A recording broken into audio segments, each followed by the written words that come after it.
और उस मांग के हिसाब से हमने कई बार सेक्रेटरी से बात की कि इस पर आप एक्शन लीजिए, और सेक्रेटरी साहब ने बोला कि इस पर एक्शन लेंगे। हमारे उन तमाम जो TRE 1 के जो एग्ज़ाम पास हुए, हमारी उन तमाम मतलब अभ्यर्थियों से ये कहना है कि सरकार से हमने बात किया है, सरकार के अधिकारियों से बात किया है, हमने चिट्ठी भी लिखा है कि जो लालू जी जिसको पनौती कहेंगे, जो अशुभ बोलेंगे, तो वहाँ पर शुभ शुभ होना तय है।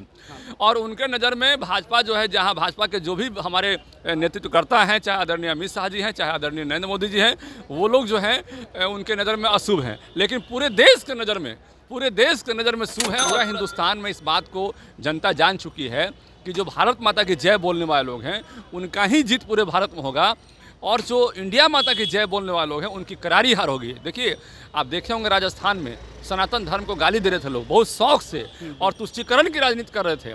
तेलंगाना में तुष्टीकरण की राजनीति कर रहे थे, उन सारे लोगों की करारी हार हुई है। और जिन लोगों ने भी सनातन धर्म को गाली देने का काम किया है, उनको ईश्वर ने समझाने का काम किया है कि जो लोग भी सनातन धर्म के खिलाफ जाएंगे, ईश्वर उनको बुरी तरह हराएगी। नमस्कार, मैं मनीष और आप देख रहे हैं मीडिया दर्शन। नवंबर महीने में 5 राज्यों के चुनाव हुए और आज 4 राज्यों के रिजल्ट जो है जारी कर दिए गए। 3 राज्यों में भाजपा की बम्पर जीत हुई। इसके बाद बिहार प्रदेश कार्यालय में आज बम पटाखे फोड़े गए और तमाम बड़े लीडर ने आज जश्न मनाया। हमारे साथ मौजूद हैं MLC जीवन कुमार। जीवन जी, 3 राज्यों में बम्पर जीत हुई, क्या कहेंगे? 4 राज्यों में मेरी जीत हुई है, 3 राज्यों की बात नहीं कीजिए, क्योंकि वहाँ पर आप देखिएगा तेलंगाना में हमारा सीट पहले जो था उससे कई गुना हमारा सीट बढ़ गया है। तो और 3 जगह हमने क्लीन स्वीप किया है। और आप जान लीजिए कि मिजोरम में भी जो आप देख रहे हैं वहाँ भी हमारी स्थिति ठीक ठाक है। तो पूरा हिंदुस्तान में इस बात को जनता जान चुकी है कि जो भारत माता की जय बोलने वाले लोग हैं उनका ही जीत पूरे भारत में होगा, और जो इंडिया माता की जय बोलने वाले लोग हैं उनकी करारी हार होगी। देखिए, आप देखे होंगे राजस्थान में सनातन धर्म को गाली दे रहे थे लोग बहुत शौक से, और तुष्टीकरण की राजनीति कर रहे थे।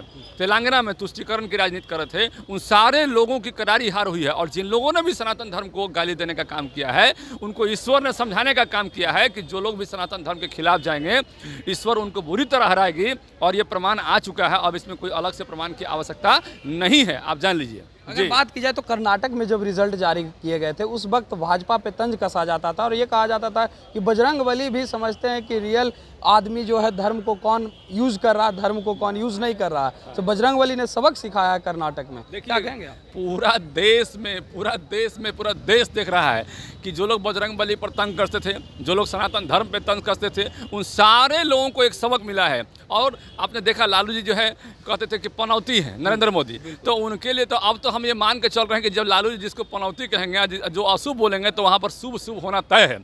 और उनके नज़र में भाजपा जो है, जहाँ भाजपा के जो भी हमारे नेतृत्वकर्ता हैं, चाहे आदरणीय अमित शाह जी हैं, चाहे आदरणीय नरेंद्र मोदी जी हैं, वो लोग जो हैं उनके नज़र में अशुभ हैं। लेकिन पूरे देश के नज़र में शुभ है, और पूरा देश के विकास की रफ्तार को आगे बढ़ाने वाले वो लोग हैं। और जब तक वो दोनों की जोड़ी बनी रहेगी, पूरे देश में विकास की रफ्तार नहीं थमेगी।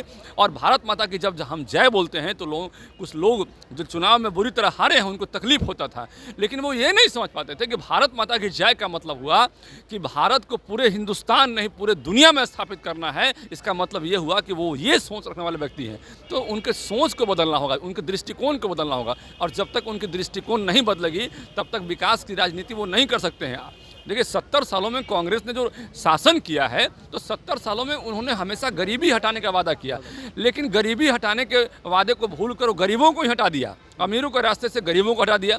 और आरोप जो है भाजपा पर लगाते हैं, तो भाजपा तो अभी कम ही साल से शासन में आई है, और जितना विकास की रफ्तार मतलब की बना दी, उतना पूरा देश में आज तक किसी ने नहीं बना पाया। चाहे हर तरफ की बात कीजिए, डिफेंस की बात कीजिए, मेक इन इंडिया की बात कीजिए, वोकल फॉर लोकल की बात कीजिए, ये सोशल इकोनॉमी की बात कीजिए, ग्रामीण इकोनॉमी की बात कीजिए, लोकल इकोनॉमी की बात कीजिए, हर तरफ भाजपा ने काम किया है। मिसाइल सेक्टर की बात कीजिए, चारों तरफ काम हुआ है। और जनता विकास को पसंद कर रही है। जनता केवल मीडिया में हवाबाजी को पसंद नहीं करती है, और जो विकास करेगा जनता उसको वोट देगी। ये बात सभी राज्यों ने तय कर लिया है, और ये उसका उदाहरण है, जो उदाहरण आज पेश हुआ है, पूरे देश में पेश हुआ है। और एक बात फिर मैं कहता हूँ कि जो भारत माता की, जो इंडिया माता की जय बोलने वाले लोग हैं, उनकी हमेशा करारी हार होगी। और उनको अब कम से कम जो है भारत माता की जय बोलना चाहिए। जय श्री राम बोलना चाहिए उनको और जय बजरंगबली बोलना चाहिए उनको। जी। मध्य प्रदेश के हार के बाद कमलनाथ ने कहा कि ये कौन अखिलेश वखिलेश हैं, हम किन्हीं को नहीं जानते हैं। देखिए, अब सब लोग जो है फ्रस्ट्रेट हो गए हैं, अब फ्रस्ट्रेशन में आ गए हैं, तो फ्रस्ट्रेशन में कोई कुछ बोलता है उस पर कमेंट करना ये व्यक्तिगत टिप्पणी हो जाएगी, और व्यक्तिगत टिप्पणी मैं समझता हूँ किसी पर करना उचित नहीं है।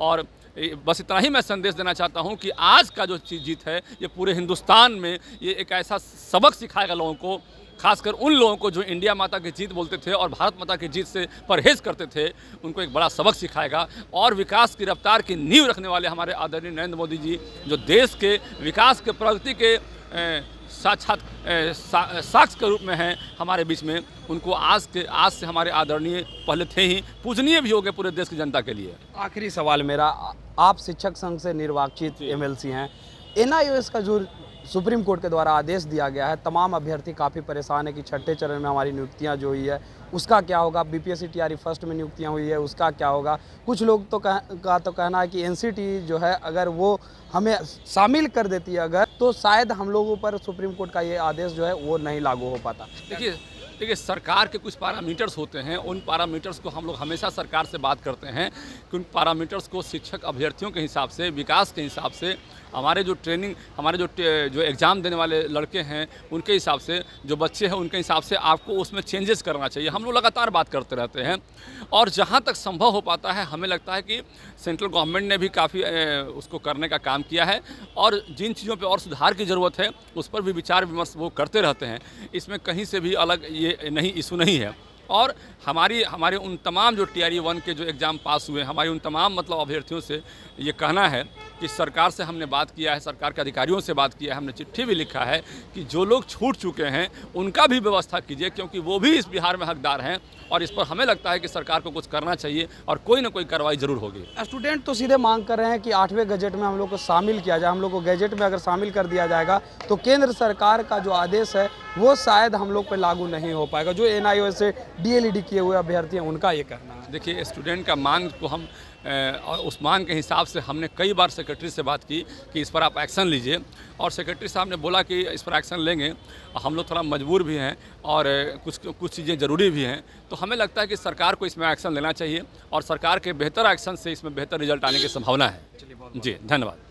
तो ये थे हमारे साथ एमएलसी जीवन कुमार, जिन्होंने सीधे तौर पे कहा कि ये बहुत बड़ी जीत है हम सबों के लिए, और जो लोग नरेंद्र मोदी को पनौती कहते थे उन्हें पता चल गया कि नरेंद्र मोदी क्या चीज़ है, क्योंकि लालू प्रसाद यादव हर मंच से ये बात कहते थे और आज उन्हें देखने को मिल गया है। इस तरह के तमाम अपडेट के लिए देखते रहें मीडिया दर्शन। धन्यवाद।